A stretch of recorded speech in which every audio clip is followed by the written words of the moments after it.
सांगाल की आज जे आहे मनसेने आक्रमक भूमिका घेतलेली आहे. काही पॅरेंट्सचं असं म्हणणं आहे मुलांचं की 10वीचे रिझल्ट नाही दिले, LC नाही दिले. काय हे नेमकं एकूण प्रकार आहे? सर, आमची शाळा जी आहे 16 तारखेपासून चालू झाली. 10वीच्या रिझल्टबद्दल जेव्हा आम्ही त्यांना सांगितलं, पण मुलं इथे येतील त्याच वेळेला आम्ही रिझल्ट त्यांना देऊ शकतो, त्यांच्या घरी तर आम्ही रिझल्ट नाही पोचवू शकत. आणि हा सगळा म्हणजे आता तुम्ही मला विचारता, आणि हा जो आज मनसेने जो हा जो धक्काबुक्की आणि मारणं आणि आपल्या शाळेमध्ये सगळं शाळा चालू असताना घुसणं, तर आम्हाला हे याच्याबद्दल काही एक कल्पना नव्हती.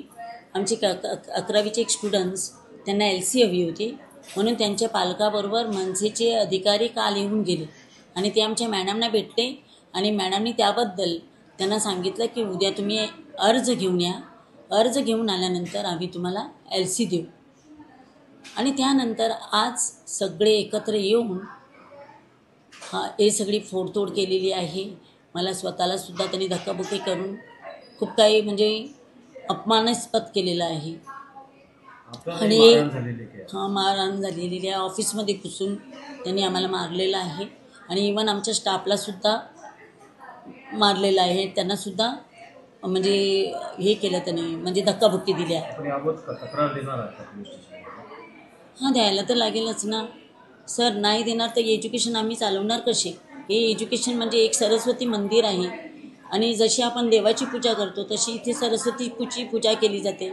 आणि जर असे कोणीतरी येऊन आणि पॉलिटिशियनच्या ह्याच्यावर जाऊन जर आम्हाला जर असं मारलं जातं की एका चेअरपर्सनला मारलं जातं, तर बाकीच्या पण शाळांनी आणि कॉलेजनी ह्यासाठी काय करावं हे त्यांनी पण आता त्याचा विचार केला पाहिजे असं मला वाटतं. जो आरोप होतो तुमच्यावर की 10वीच्या मुलांचं मार्कशीट नाही दिलेली आहे, LC नाही दिलेली आहे, हे डॉक्युमेंट त्यांना 11वीच्या परीक्षेला प्रवेशासाठी थोडंसं त्रास सहन होतो, त्याच्याबद्दल तुमचं काय नेमकं? सर, आमच्याकडे त्यांनी अर्ज दिला. ॲक्च्युली 10वी आणि 12वीला 11वी 12वीला ते संलग्न परमिशन दिलेले आहे.